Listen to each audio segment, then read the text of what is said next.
কনকনে শীতের রাত, ঝোপঝাড়ের মধ্য দিয়ে একটি অন্ধকার পথ। মাথার উপর গাছের ডালপালার ফাঁকে মেঘলা আকাশ দেখা যাচ্ছে। মনে হচ্ছে যেন এক্ষুনি বৃষ্টি নামবে। এই শীতের রাতে কিছুক্ষণ পর পর একটি ঠান্ডা হাওয়ায় শরীরের হাড় পর্যন্ত কেঁপে উঠছে। এই নির্জন রাস্তায় একা হেঁটে চলেছে অর্ণব। হঠাৎ একটা বাজ পড়ার শব্দে থমকে দাঁড়ায় সে। যাব বাবা, এই শীতের রাতে আবার বৃষ্টি! এমনিতেই শীতের জ্বালায় বাঁচি না, তার উপর বৃষ্টিতে হাড়গোড় জমে যাবে দেখছি। যাই যাই, তাড়াতাড়ি পা চালাই। এই দুর্যোগের রাতে হন্তদন্ত হয়ে ট্রেন স্টেশনের দিকে ছুটে চলেছে অর্ণব। স্টেশনে পৌঁছতে পৌঁছতে ঝিরি ঝিরি বৃষ্টি শুরু হলো। কোনো রকমে ট্রেনে উঠে বসলো অর্ণব। পাশের সিটে তার হাতে থাকা ব্যাগটি রেখে শক্ত করে ধরে রেখেছে। কিছুক্ষণ পর পর বজ্রপাতের বিকট শব্দ ভেসে যাচ্ছে বহুদূর।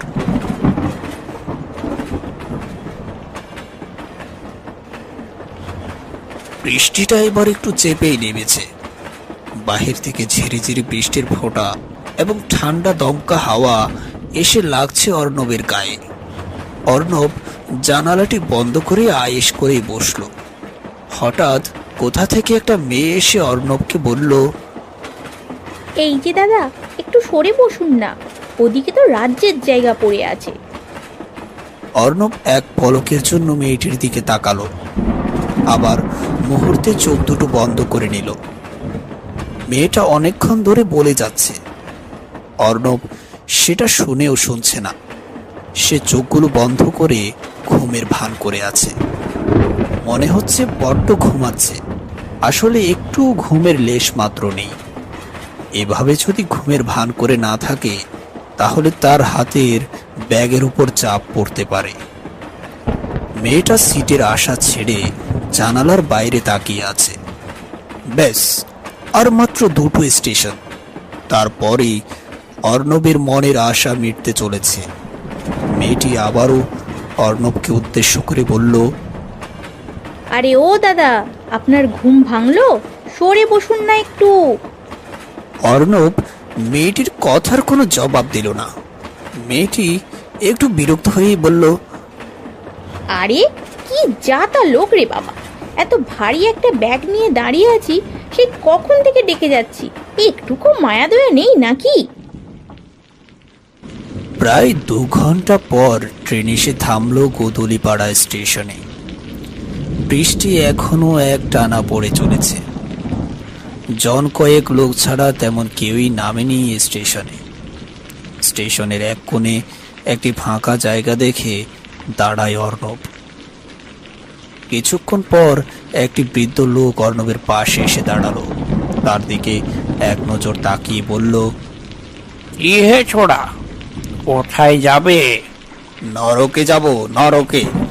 রাস্তাটা কোন দিকে একটু বলে দিতে পারেন? আরে আরে, চলছো কেন? এই ঝড়ঝড়ের রাতে একা একা এখানে দাঁড়িয়ে আসো, তাই তোমায় জিজ্ঞেস করলুম। ও আচ্ছা। বৃদ্ধের প্রশ্নটা এড়িয়ে গেল অর্ণব। বৃদ্ধ আর কোনো কথা বাড়ালো না। অর্ণবের দিকে একটু সন্দেহের চোখে তাকিয়ে সেখান থেকে চলে গেল। বৃষ্টিটাও এবার ধরে এসেছে। প্ল্যাটফর্ম থেকে নেমে জঙ্গলের পথ ধরল অর্ণব। এই কয়েক ঘন্টার বৃষ্টিতে রাস্তাঘাট কাদায় পরিপূর্ণ। পথ চলতে একটু অসুবিধা হচ্ছে বটে। অর্ণব নিজেকে সামলে নিয়ে এগিয়ে চলল। টর্চের আলোটাও ধীরে ধীরে কমে আসছে। বৃষ্টির পর এই সময়ে জঙ্গলের পরিবেশটা নিস্তব্ধ হয়ে আছে। দূর থেকে ভেসে আসা প্রত্যেকটা আওয়াজ খুব কাছে বলে মনে হচ্ছে। এক একটা আওয়াজ যেন ভয় ধরিয়ে দিচ্ছে অর্ণবের মনে। শ্মশানের কাছে পৌঁছতে প্রায় গভীর রাত হয়ে গেল। দুটো চিতায় একসঙ্গে আগুন জ্বলছে। অর্ণব চারদিকে চোখ বোলাচ্ছে। দেখে মনে হচ্ছে সে কাউকে খুঁজছে। একটা ফাঁকা জায়গায় গিয়ে ব্যাগটা খুলে সবকিছু ঠিকঠাক আছে কিনা দেখতে চাইলো। ঠিক তখনই একজন তান্ত্রিক অর্ণবের সামনে চলে আসে। অর্ণব একটু ভড়কে যায়। কাউকে খুঁজছিস? কালী চণ্ডাল আছে? তুই কে? চন্ডালকে কেন খুঁজছিস? মরা পোড়াতে হবে নাকি? আমি কে তা দিয়ে কি দরকার? যতটুকু জিজ্ঞেস করেছি ততটুকু বলুন। কালী চণ্ডাল কোথায় আছে জানেন?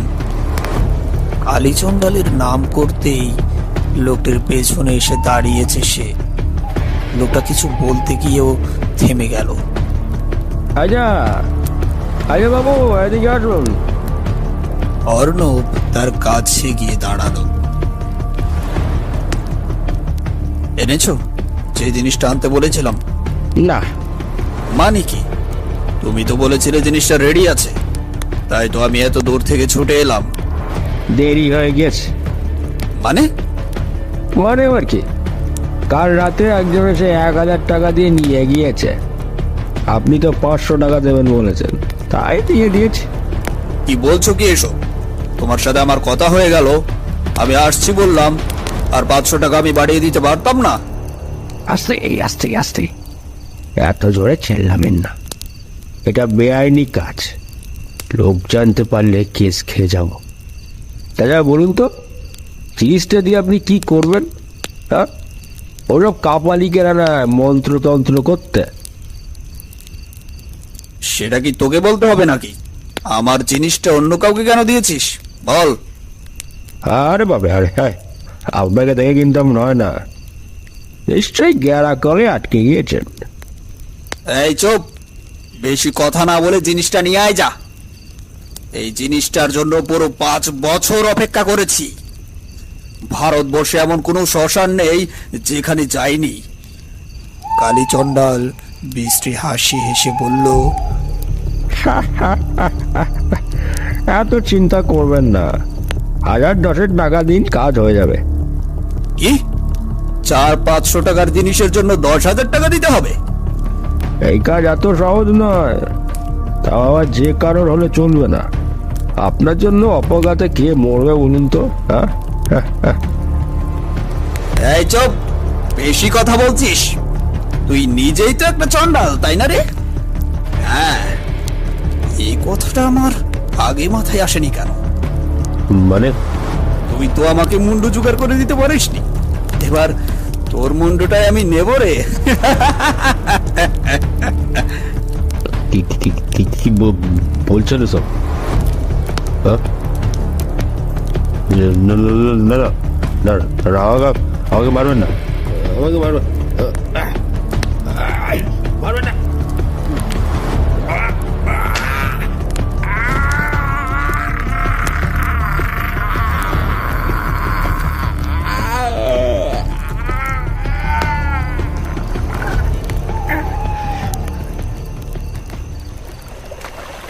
নদীর পাড়ে বসে অর্ণব ব্যাগটা খুলে ব্যাগের ভেতরে থাকা জিনিসগুলো বের করছে।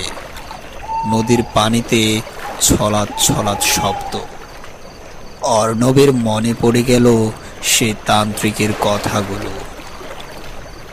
অর্ণব গায়ে লাল শালু জড়িয়ে মাথায় লাল পট্টি বেঁধে বিশাল একটি বটগাছ তলায় ধ্যান করছে। হঠাৎ একজন তান্ত্রিক এসে বলল, কিরে, বোনকে খুঁজছিস? অর্ণব হতভম্ব হয়ে তাকিয়ে আছে তার দিকে। কত শ্মশানে শ্মশানে ঘুরে বেরিয়েছে সে, কত সাধু তান্ত্রিক কাপালিকদের সাথে দেখা হয়েছে তার। আজ পর্যন্ত কেউ জানতে পারেনি, কিন্তু উনি কিভাবে জানলো? অর্ণব বলল, হ্যাঁ, আমি আমার বোনকেই খুঁজছি। আপনি কি জানেন আমার বোন কোথায় আছে? তোর বোন এই ধরাতেই আছে রে, পুনর্জন্ম হয়েছে তার। আমি কি আমার বোনকে খুঁজে পাবো? আমার বোনের সাথে কি আমার এই জন্য দেখা হবে? হ্যাঁ, এই জন্মে তার সাথে তোর আবার দেখা হবে, কিছুক্ষণের জন্য হলেও দেখা হবে।